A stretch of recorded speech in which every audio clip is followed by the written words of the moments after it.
Assalamualaikum warahmatullahi wabarakatuh. Waalaikumsalam warahmatullahi wabarakatuh. Selamat malam teman-teman. Seperti biasa, Mbak Kendil akan membicarakan suatu hal yang penting, pasti lebih dari tengah malam teman-teman. Jadi pada hari ini kita akan membongkar adat istiadat peninggalan dari nenek moyang kita yang berupa kue apem. Jadi di masyarakat Jawa ini kita tahu bahwa untuk selamatan atau memetri orang yang telah meninggal itu pasti tidak lepas dari yang namanya kue apem ini. Kenapa kok menggunakan kue apem? Kemudian Mbah Kendil juga pernah memiliki pengalaman bahwa dengan menggunakan kue apem itu bisa memanggil atau bisa menyembuhkan dengan roh teman-teman. Sebelum lanjut, saya ingatkan bagi kalian yang belum subscribe, jangan lupa subscribe dan aktifkan tombol loncengnya supaya kalian tidak ketinggalan video-video terbaru dari channelnya Mbah Kendil Jopo Montro ini. Kita langsung saja teman-teman. Banyak orang yang mengerti tentang kue apem tapi tidak mengerti arti dan maksud serta makna yang ada di dalamnya. Mari bersama Mbah Kendil Jopo Montro kita akan membongkarnya. Selamat malam Mbah Kendil. Selamat malam, Mbak. Saya pernah mendengar bahwa Mbah Kendil telah memiliki pengalaman melalui kue apem bisa menyembuhkan dengan roh. Ya. Itu gimana Mbah sebenarnya makna yang terkandung dalam kue apem, kemudian kok bisa menyembuhkan roh manusia itu gimana Mbah Kendil? Teman-teman yang saya hormati dan teman-teman yang saya muliakan, kita adalah asli keturunan dari pribumi. Kita adalah asli keturunan daripada nenek moyang atau keturunan dari para leluhur nenek moyang kita atau simbah-simbah dulu. Tentu peradaban dari nenek moyang dulu atau para leluhur dulu mempunyai pengalaman-pengalaman yang sangat handal sekali. Bahkan sebelum agama masuk ke Indonesia, para leluhur, para nenek moyang adalah merupakan orang-orang yang pintar sekali. Sehingga sebenarnya para penyebar agama yang datang di Indonesia adalah juga tertarik dengan budaya orang-orang pribumi. Ada juga cerita atau sejarah bahwa negara Cina pun juga heran kepada kekuatan magic atau kekuatan ilmu orang-orang Jawa. Sehingga banyak sekali para mancanegara yang sangat heran-heran kepada kemampuan orang Jawa. Bahkan orang Belanda pun menjajah di Indonesia juga heran kepada ilmu-ilmu orang Jawa Tulen. Pemirsa, saya pun kadang juga heran atas apa yang diajarkan daripada para leluhur kita, bahwa nenek moyang kita adalah benar-benar pintar sekali untuk mempelajari tentang seni budaya. Budaya adalah budidayaning manusia atau pekerjaan manusia yang bersifat adiluhur atau pekerjaan manusia yang bersifat dengan budi pekerti yang luhur. Sehingga nenek moyang kita setiap langkah, setiap detik, setiap pikiran selalu dipelajari bisa menciptakan sebuah karya atau menciptakan sebuah pusaka atau menciptakan sebuah kawruh dan ilmu. Ilmu bisa digali dari apapun dari nenek moyang atau dari lewat budaya, lewat tanaman, lewat alam semesta, lewat batiniah atau lewat jalur-jalur yang lain.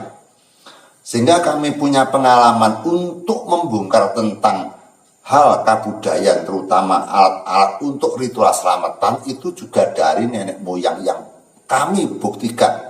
Karena kami pun juga tidak mudah percaya kepada omongan-omongan orang. Sehingga kami percaya harus membuktikan. Pemirsa, dari para leluhur dulu mengatakan bahwa ritual selamatan itu seolah-olah hanya merupakan ragam yang berupa masakan dan makanan, sehingga kita mustahil apabila makanan itu bisa diketahui oleh para arwah-arwah atau para orang-orang yang meninggal dunia di alam kubur. Saya pun juga tidak percaya, karena di antara orang meninggal dan orang hidup itu sudah putus, tidak ada hubungan. Ada kaitannya orang-orang yang masih hidup dengan orang-orang yang sudah meninggal. Bukti nyatanya bahwa kita sadar bahwa orang yang mati telah dikirimi dengan doa-doa kalimat tahlil yang tujuannya untuk meringankan dosa-dosanya orang yang telah mati di alam kubur atau orang-orang yang mati di alam pengerantunan. Kita akan menceritakan sebuah pengalaman yang sangat aneh dan sangat aneh sekali, bahwa kita buktikan bahwa orang-orang Jawa yang mengadakan selamatan atau ritual selamatan yang beraneka ragam bentuk-bentuk masakan yang mempunyai nilai-nilai luhur, yang mempunyai nilai-nilai yang sangat akurat sekali, seperti yaitu ingkung, seperti buceng, seperti yaitu sego gurih, sego woro, sego golong, jenang, sengkolo, dengan moncowarno. Masih banyak nama-nama yang dipakai untuk selamatan yang seperlunya untuk menghamba kepada Tuhan Sang Maha Kuasa atau Tuhan Sama Pencipta, Allah Subhanahu wa Ta'ala. Pemirsa, kita memang yakin seyakin-yakinnya bahwa kita ini adalah orang-orang yang masih muda, yang percaya 100% kepada ajaran-ajaran Nabi Muhammad Rasulullah kita, yaitu Kanjeng Nabi Muhammad Sallallahu Alaihi Wasallam yang kita agung-agungkan, yang dimana nanti kita diminta syafaatnya di zaman, di era, di waktunya yaumul kiamah, atau pada saat besok di alam kiamah atau di alam kiamat nanti.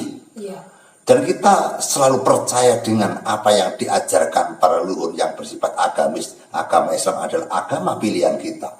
Tapi kita juga tidak bisa meninggalkan dengan ajaran-ajaran para leluhur kita yang sudah berpuluh-puluh tahun kita berdampingan, beradaptasi. Sehingga kita hidup di kalangan orang-orang pribumi, kita hidup di kalangan orang-orang kejawen, kita hidup di kalangan orang-orang yang kuno, sehingga mau tidak mau kita pasti kecipratan dengan kepercayaan mereka. Yang penting bagi saya adalah tidak meninggalkan ajaran agama, tidak sesat terlalu jauh kepada ajaran-ajaran kita yang kita pelajari, yaitu agama Islam atau agama kita yang kita percayai. Seperti halnya dengan kejadian selamatan yang era ini pun masih berkembang pesat di Pulau Jawa, terutama di Jawa Timur. Setiap menjelang bulan puasa pasti ada selamatan yang dinamakan selamatan megengan. Artinya megen apa? Untuk persiapan berpuasa. Sebelum berpuasa maka diselamati dengan pribadinya dia sendiri, dan diselamati para leluhur yang telah meninggal dunia, para ahli kubur yang ada di alam pengerantunan. Sehingga dalam persiapan untuk bulan puasa, dalam arti untuk mempersiapkan untuk puasa di bulan Ramadan, maka sudah menjadi tradisi bahwa masyarakat terutama di wilayah Jawa Timur ini mengadakan selamatan. Selamatan merupakan agenda kepercayaan orang Jawa yang sulit untuk kita tinggalkan. Selamatan sulit kita hindari karena itu merupakan kebudayaan tradisi yang sudah menyatu darah daging di antara kepercayaan orang-orang Jawa yang ada di bumi pertiwi ini. Kita petik dengan beberapa ragam-ragam. Kita petik dengan ragam apem. Kita sebelumnya akan membuatkan tema bahwa apem merupakan ornamen alat yang dipakai untuk selamatan. Utamanya adalah menyelamati orang yang telah meninggal dunia. Apem dipersembahkan atau ditujukan kepada arwah-arwah yang mapan di alam pengerantunan atau di alam kubur sebagai penghormatan saja. Sehingga kita tahu bahwa arwah itu tidak bisa makan, hanya merupakan penghormatan kepada para arwah yang telah menanti di alam kubur. Pemirsa yang saya hormati dan saya cintai, bahwa kejadian-kejadian yang saya alami begitu aneh. Kenapa demikian? Setiap ada yang berbentuk permasalahan di Pulau Jawa ini, setiap dari nenek moyang menceritakan, pasti saya buktikan, pasti saya pelajari, hingga nanti ada jawaban-jawaban iya dan tidak, percaya dan tidak. Kalau tidak terbukti, maka saya tidak akan percaya apa yang diucapkan dari para nenek moyang kita atau simbah-simbah dulu. Di dalam agenda cerita kisah daripada para nenek moyang dulu menceritakan bahwa sebenarnya orang yang selamatan orang yang selamatan yang ditujukan kepada para arwah-arwah yang telah meninggal dunia, itu tentu para arwah akan mengetahui bahwa ahli warisnya menyambut dengan penyajian dan penghormatan yang bersifat adalah selamatan. Bahwa kalau toh di Pulau Jawa ini sudah menjadi tradisi bahwa Kanjeng Nabi Rasul itu tidak tahu menau tentang selamatan, tidak tahu menau tentang berkat, tidak tahu menau dengan ragam-ragam selamatan. Tapi orang Jawa sudah menjadikan tradisi bahwa setiap orang ngajatkan, orang ngajat nih, orang mujub nih, orang yang menggiarkan dalam upacara selamatan tidak meninggalkan dengan sebutan Kanjeng Nabi Rasul, yaitu sebagai contoh pramila panjenengan dipun rawuhaken dhateng mriki saperlu ingkang ngagungan kersa menika kintun hormat awujud sekul suci ulam sari dipun kintunaken dumateng junjungan kita Kanjeng Nabi Muhammad sagara saputra Abu Bakar Umar Sayyidina Ali. Setiap orang ngajar nih pasti ada kata-kata itu, sehingga begitu cintanya rakyat Indonesia, begitu cintanya orang Jawa kepada Kanjeng Nabi Rasul, bahkan leluhurnya saja malah ditinggal, diutamakan Kanjeng Nabi Rasul. Padahal Kanjeng Nabi itu tidak ngerti selamatan, tidak mengerti ragam-ragam bentuk selamatan. Tapi orang-orang Jawa percaya dan cinta kasih kepada Kanjeng Nabi Rasul, hingga Kanjeng Nabi juga dikintuni penghormatan yang bersifat sajian-sajian rampatan berkat yang sudah disediakan. Setelah dihormati kepada Kanjeng Nabi, setelah dikintunkan kepada Kanjeng Nabi Rasul, kemudian baru dikintunkan kepada arwah yang dituju. Sekul suci ulam sari menika dipun kintunaken dumateng Bapak A ingkang sampun sumari wonten ing alam kelanggengan, mugi jembaro kubure padang dalan diaku pangerane dan sebagainya.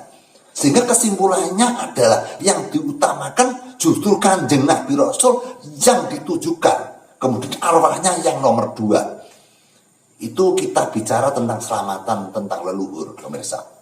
Nanti akhirnya kita lari kepada apem. Sehingga ragam-ragam yang disiarkan oleh seorang pengajar dan seorang pendoa itu nanti akan masuk ke dalam naungan-naungan, yaitu zat-zat atau cahaya-cahaya kepada alam kubur, kepada arwah-arwah yang ada di alam kubur. Kita bicara ini kadang percaya dan kadang tidak. Masa toh orang selamatan kok sampai itu dikirimkan kepada ahli kubur, kok bisa diterima, kok bisa tahu? Iya. Itu kan aneh. Padahal secara kita bisa meramal bahwa orang mati dan orang hidup itu sudah putus, sudah tidak mengetahui bahwa keluarga saya bagaimana, yang mati bagaimana, seolah-olah putus. Tapi nyatanya jalan kebuktian kasunyatan yang gumelar adalah masih ada kesinambungan antaranya yang meninggal dan keluarganya yang masih hidup. Ada kisah, saya ceritakan. Ada orang yang berumah di daerah Koja Kediri. Anaknya pergi ke Singapura. Berhubung baru berangkat ke Singapura, maka bapaknya yang meninggal itu, anaknya yang di Singapura tidak dikasih tahu. Kalau dikasih tahu nanti pasti pulang, kalau pulang pasti gagal, dia pergi ke luar negeri. Makanya dirahasiakan. Pada saat dia meninggal, si anaknya yang ada di Singapura itu dia mencuci pakaian di tingkat, di gedung tingkat itu. Kemudian pada saat mencuci itu dia meletakkan kursi, tiba-tiba kursinya itu langsung rubuh, tidak ada angin. Dia sampai ketakutan. Kemudian setelah mencuci pakaian, dia turun ke lantai, ke rumah tingkat 1. Dia bersimpangan dengan ayahnya. Pada saat itu ayahnya tepat sudah meninggal. Jadi perasaannya dia itu, atau dia melihat secara pewujudan yang nyata bahwa di Singapura dia bersimpangan dengan bapaknya. Bapaknya naik tangga, anaknya turun tangga. Bisa bersimpangan seperti ini. Itu bapaknya yang sudah meninggal 1 hari. Kemudian anaknya resah gelisah.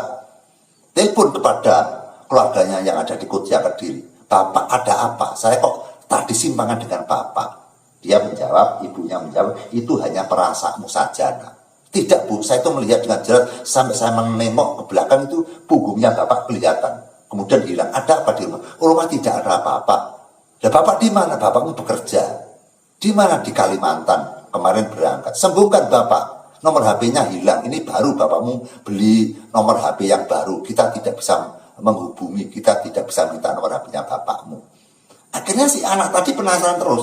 Tiba-tiba paginya anaknya tadi memasak. Setelah memasak dia kembali ke ruang tamu menyapu. Kemudian dia berbau seperti berbau orang-orang masak seperti sambal goreng. Kadang berbau kepada serundeng. Terus yang terakhir anaknya tadi berbau dengan bau yaitu apem. Padahal di antara Kodia, Kediri dan Singapura itu kan jauh. Kenapa dia berbau apem? Kemudian mereka bingung. Apa yang terjadi? Kemudian dia duduk termenung di kursi sambil membawa sapu. Tiba-tiba perutnya itu seperti kena angin. Kemudian dia gelegean. Itu berbau apem. Padahal dia tidak makan apem. Kenapa dia gelegean apem? Karena di rumahnya telah diadakan selamatan untuk mengirim doa kepada bapaknya yang meninggal. Kenapa baunya sampai ke rumahnya anak yang ada di Singapura? Satu contoh. Ada lagi contoh lagi. Ada orang di desa Bendorojo, Kecamatan Udan, Kabupaten Blitar. Itu ada keluarganya yang bekerja di Sumatera, sudah ada 50 tahun tidak kembali, dianggap sudah meninggal. Terus kemudian diselamati, dianggap sudah meninggal. Setelah diselamati dari hari pertama sampai hari 1000, ternyata yang ada di sana itu, yang ada di sana di Sumatera itu, selalu dia gelegean dengan bau-bau masakan. Seperti serundeng, seperti ikan, seperti apem. Kenapa? Orang yang ada di Sumatera yang begitu jauh, kemudian di Jawa diselamati, yang di sana itu kok bisa gelegede apem? Kemudian jawaban ini bagaimana? Pada suatu saat orang yang ada di Jawa mencari saudaranya di Sumatera. Kemudian dia bertemu, terus kemudian dia bercerita bahwa dia itu masih hidup. Kalau masih hidup diselamati, maka baunya masuk kepada raganya atau jiwanya orang yang hidup itu, baru dia gelegean dengan apem. Nah, dengan kejadian-kejadian yang aneh ini, maka saya mempelajari. Saya pelajari dan saya buktikan. Jadi dari hasil cerita itu, kemudian saya kemas menjadi satu, kemudian saya bikin komponen bersama mantra dan jawanya. Sehingga komponen saya bikin dan mantranya juga saya bikin. Saya bikin sendiri sesuai dengan ilham saya sendiri. Artinya amalan-amalan saya sendiri yang bikin.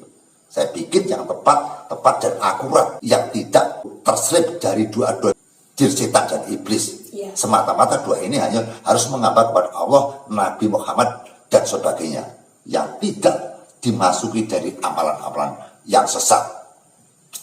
Setelah mantra saya ciptakan, kemudian saya memberikan cara-cara apem saya pergunakan untuk memanggil roh atau memanggil ruh dan sukma yang berkandung kepada orang yang mati atau orang yang masih hidup. Saya coba pemirsa itu. Sehingga di dalam selamatan itu kalau disimpulkan, yang penting bukan masalah masakan ikan dan nasi. Yang penting adalah hanya apem dan jenang abang. Atau bisa dikatakan jenang purwo, itu yang paling penting. Ragam yang lain itu malah bagi saya kurang penting, karena dua itu harus ada dan ada nilai yang tersirat dan tersurat di dalamnya ragam tersebut. Ada cerita pemirsa, ini kisah nyata. Nanti kita bisa untuk menemui kepada orang yang pernah memakai ritual tersebut. Jadi kita bercerita, nanti kita buktikan kepada orang yang pernah membuktikan. Iya, kesaksian lah. Artinya kesaksian bahwa benarkah apem ini dipergunakan dengan sesuai dengan cerita-cerita yang saya ceritakan tadi, maka untuk kelanjutannya kita buktikan kepada pasien, kepada orang yang sangat membutuhkan pertolongan. Nanti besok kita akan menuju kepada rumahnya orang yang pernah minta tolong kepada saya, sekitar ada 20 atau 15 tahun yang lalu. Jadi sekitar 15 tahun atau 20 tahun yang lalu yang pernah minta tolong pada saya. Ceritanya begini, pemirsa.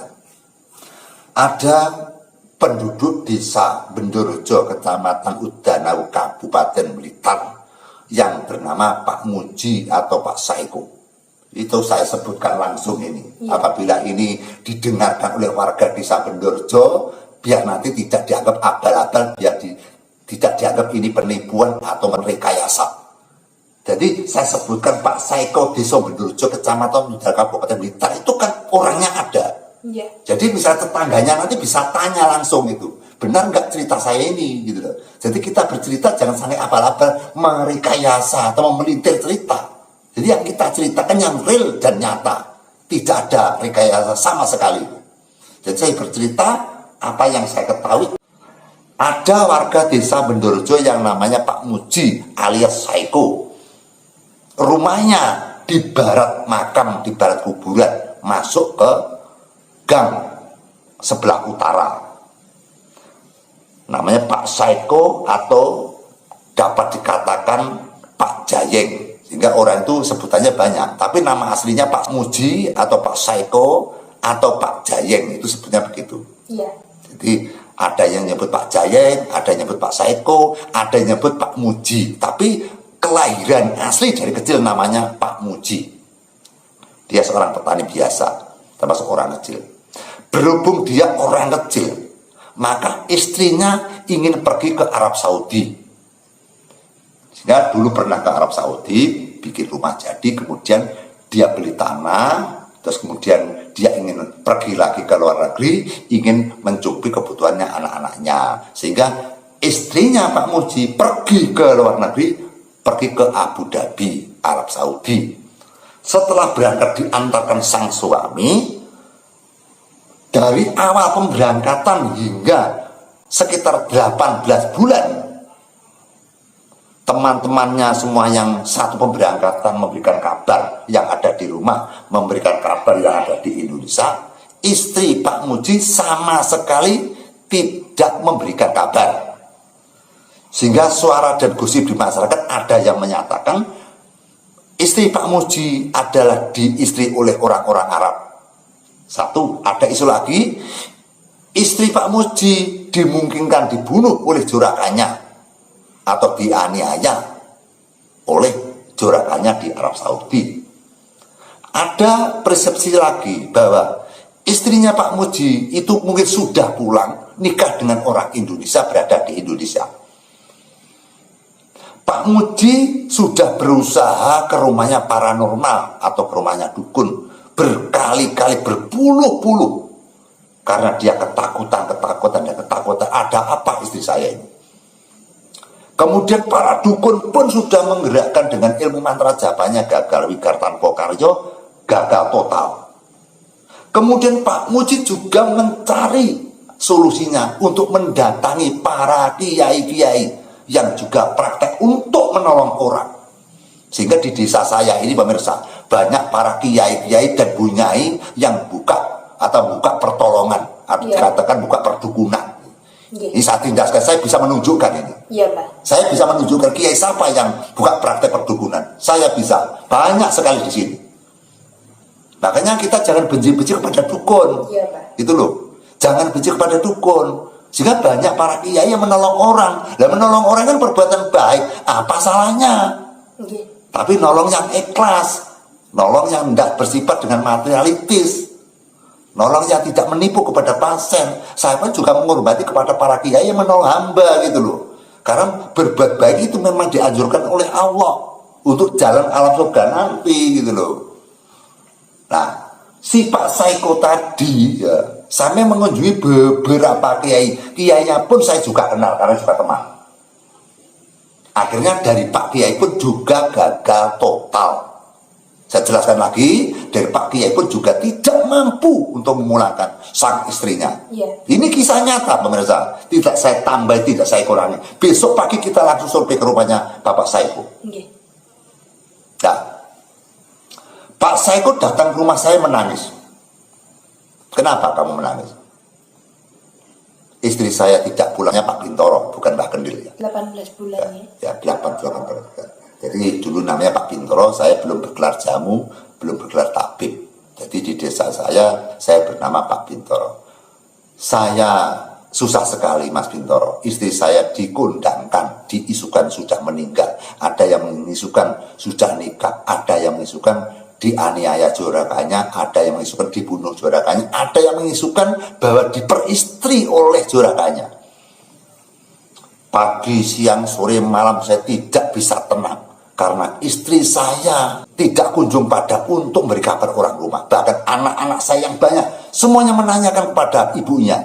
Betapa sakit hati saya, anak saya tadi menanyakan ibunya, bagaimana ibu Pak, bagaimana kabarnya ibu Pak. Setiap hari anaknya tanya. Bahkan ibunya sendiri, mertuanya sendiri juga merubuk kepada Pak Saiko agar bertindak cepat, agar mengurusi para istrinya yang hilang di Arab Saudi. Iya.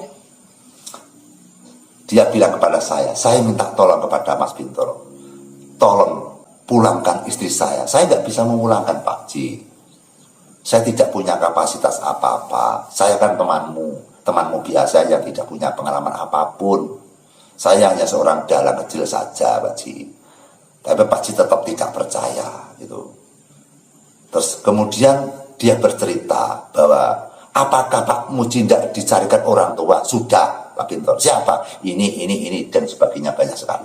Apakah Pak Muji tidak pernah ke rumahnya para kiai yang punya ilmu yang dasar, ilmu yang tinggi, Pak Ji? Kita itu orang kecil tidak punya ilmu apa-apa.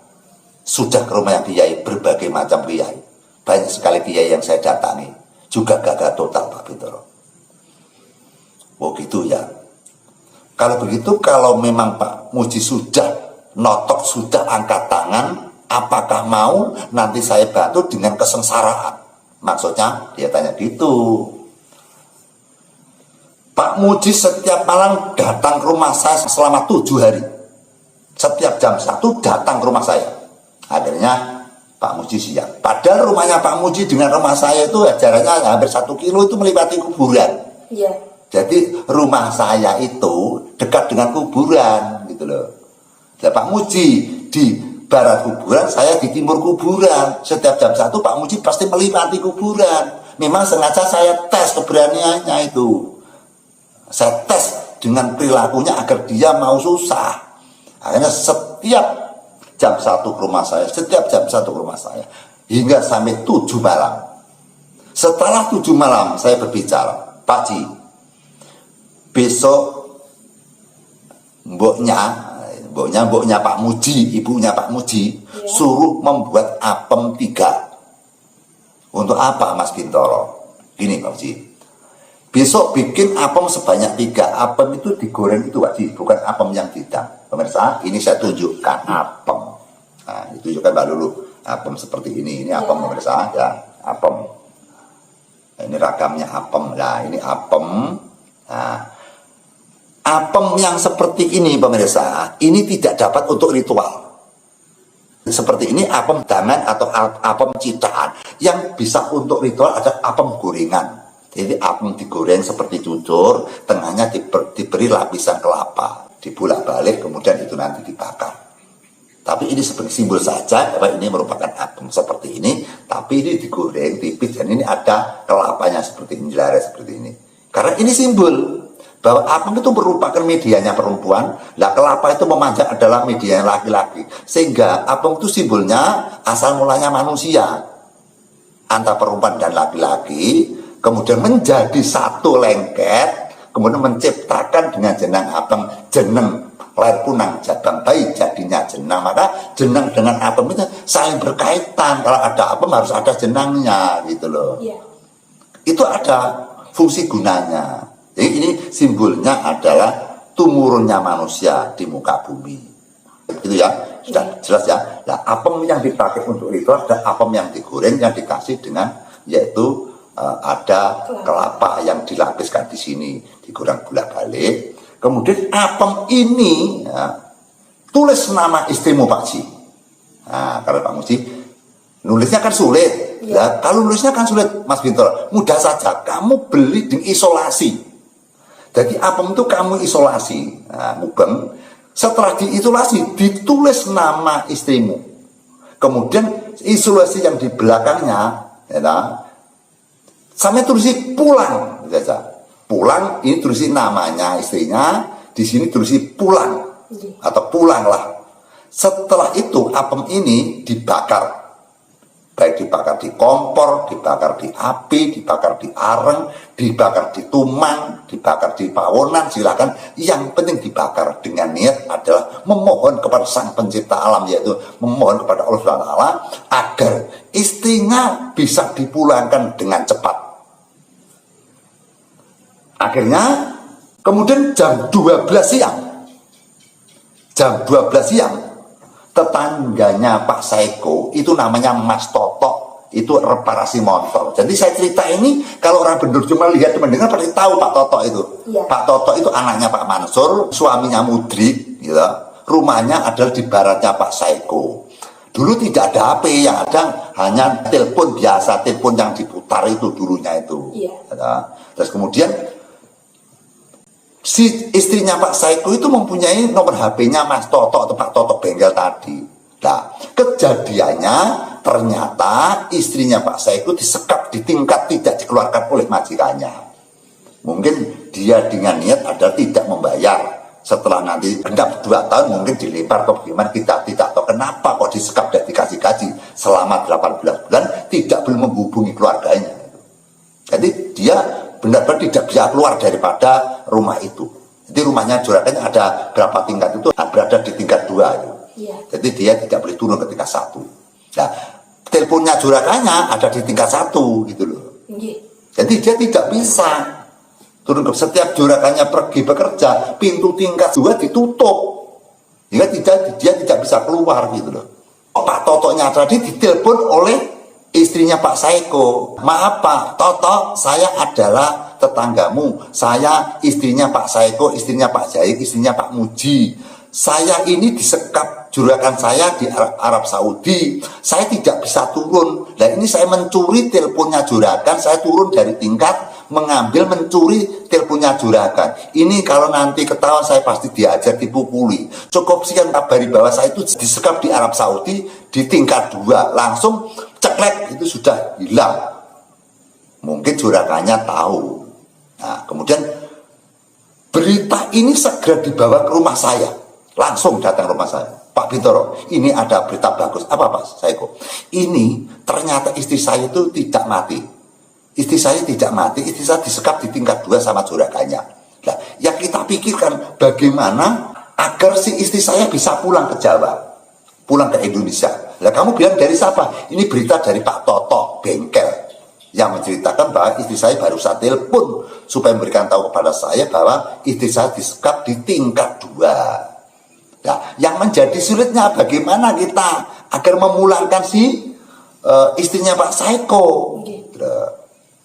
Akhirnya saya mempunyai teman yang berpangkat Bin Badan Intelijen Negara. Tidak saya sebutkan namanya. Itu teman saya. Saya minta tolong kepada teman saya, Mas, tolong saya punya teman punya masalah seperti ini, tolong diurusi teman ini agar PT-nya bisa memulangkan orang yang bernama ini. Akhirnya nomor HP-nya PT kan ada.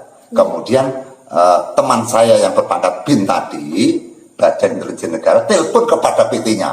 Hei PT, ini ada orang yang kamu sekap. Saya peringatkan 24 jam anak ini tidak pulang, maka akan saya urat-arit nanti di Arab Saudi. Akhirnya geger di Abu Dhabi, geger di Migration juga geger. Kemudian Migrasinya juga ditelepon oleh teman saya yang jadi Bin tadi. Migrasinya juga geger, kedutaan juga ditelepon oleh teman saya tadi, kedutaan juga geger. Akhirnya juragan tadi dipanggil diberi sanksi-sanksi yang berat agar anak yang bernama ini yang bekerja selama sekian bulan tidak pulang harus disuruh pulang untuk menggaji selama 2 tahun. 2 tahun kan 24 bulan. Iya. Dan dia bekerja kan 18 bulan, maka istrinya Pak Saiko itu digaji selama 2 tahun 24 bulan, diberikan semua dan dipulangkan ke Jawa. Dipulangkan ke Desa Bendorjo, Kecamatan Udanu, Kabupaten Blitar. Pada saat itu setelah pulang dia juga bersyukur atau tasakuran. Terus besoknya saya datang ke rumahnya Pak Saiko atau kita bersilaturahmi menanyakan keberadaannya. Kesimpulannya pemirsa, bahwa saya tanyakan bahwa kenapa pada saat mbaknya tadi itu telepon, maksudnya apa mbak, saya tanya begitu. begini Pak Fitro, saya telepon itu saya menanyakan, kok saya glegeen apem, saya kok berbau masakan-masakan, ada apa suami saya meninggal, apa mbok saya meninggal, apa anak saya meninggal. Saya belum sampai bercerita, juragan saya datang, saya lari gitu loh. Iya. Kesimpulannya, istrinya Pak Saeko kan juga disengat atau dikirimi dengan bau-bau apem. Pada saat Pak Saeko membakar apem, bau apem itu datang ke Arab Saudi, masuk ke raganya istrinya Pak Saeko, kemudian dia gelegeen dan berbau dengan apem. Inilah yang menjadikan rahasia. Bagaimana kok bisa terjadi seperti ini? Kejadian seperti ini berulang, banyak yang saya buktikan pemirsa. Maka di dalam kebudayaan orang Jawa itu sepertinya juga aneh. Kalau kita dimasukkan kepada rasio kita, akal kita tidak bisa. Aneh sekali. Maka gaib itu tidak bisa disembungkan dengan akal dan pikiran. Karena gaib itu tidak bisa dilihatkan, gaib tidak bisa dibuktikan, gaib tidak bisa diakuratkan. Tapi itu nyata dan terbukti. Banyak praktisi-praktisi yang melewati jalur yang seperti ini, gitu loh. Yang tidak berarti menyampingkan kepada keagungan Allah, gitu loh. Tetapi kita membakar apem dalam tema ini, tetap kita bersembah kepada Allah Ta'ala, gitu loh. Allah selalu kita andalkan di dalam itu, hanya perantaranya adalah merupakan wujudan apem, pemirsa. Dengan adanya tersebut, maka kebudayaan kita perlu dilestarikan. Jangan sampai adanya generasi muda meninggalkan kebudayaan. Suatu zaman nanti akan menyesal bahwa keanehan seperti ini sangat indah. Klenik-klenik seperti ini, seperti indah dan aneh sekali. Perlu kita lestarikan pemirsa. Dan bisa untuk membantu kesusahan orang. Coba bayangkan Pak Saeko betapa susahnya, betapa menangisnya setiap hari setiap saat, bahwa dia hanya membayangkan istrinya dianiaya, dia hanya membayangkan istrinya sudah meninggal, dia membayangkan bahwa istrinya dinikahi orang. Sangat dia susah sekali pada saat itu Pak Saeko. Tapi ternyata dengan usaha-usaha bersifat budaya, yaitu alhamdulillah atas pertolongan Allah, Pak Saeko akhirnya aman, istrinya pulang dengan selamat, gajinya juga dibayar dengan kontan, gajinya dibayar selama 2 tahun. Akhirnya saya datang ke sana dan selesai masalahnya, pemirsa. Ini sebuah contoh. Nanti atau besok kita bisa mengunjungi rumahnya Pak Saeko agar penonton, teman-teman tahu bahwa naluri-naluri atau klenik-klenik atau adat kejawen itu sangat mempunyai nilai yang adiluhur sekali. Seperti teman-teman. Teman-teman, apa yang dimiliki oleh Mbah Kendil, baik itu ilmu dan pengalaman, itu pasti tidak akan lepas dari penyembahnya kepada Tuhan Yang Maha Esa, kepada Allah Subhanahu wa Ta'ala. Seperti yang dijelaskan sama Mbah Kendil tentang kue apem atau perantara apem, selain dari prakteknya, Mbah Kendil juga pasti memohonkan kepada Allah Subhanahu wa Ta'ala. Teman-teman, ini sedikit saja dari Mbah Kendil Jopo Montro. Saya sangat kenal sekali dengan Mbah Kendil Jopo Montro. Jadi selama hampir 2 tahun ini saya bersama dengan Mbah Kendil. Setiap saya mendapati atau bertemu dengan pasiennya Mbah Kendil, itu saya juga merasa heran teman-teman. Jika di rumah Mbah Kendil itu seperti orang biasa, seperti masyarakat pada umumnya. Jadi ya dandanannya kaosan, pakai celana seperti biasa, serawung ke tetangga juga seperti biasa. Kita kembalikan lagi bahwa Mbah Kendil ini adalah manusia biasa sama seperti kita.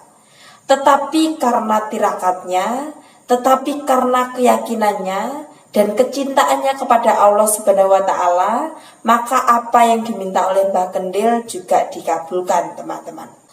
Seperti salah satu contoh, teman-teman, ada orang beberapa hari yang lalu datang ke rumah ini, ke rumahnya Mbah Kendil Jopo Montro.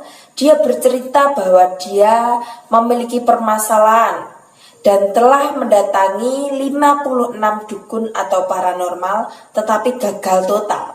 Sampai dia menghabiskan biaya sekitar 240 juta rupiah, teman-teman. Itu pun tidak ada hasilnya. Tapi ketika dia datang kepada Mbah Kendil Jopo Montro, dia curhat sama Mbah Kendil Jopo Montro dan memohon sama Mbah Kendil Jopo Montro untuk dapat membantunya. Mbah Kendil pun juga menjawab, "Saya hanya bisa berusaha. Saya hanya bisa memohonkan atau mengajukan kepada Allah.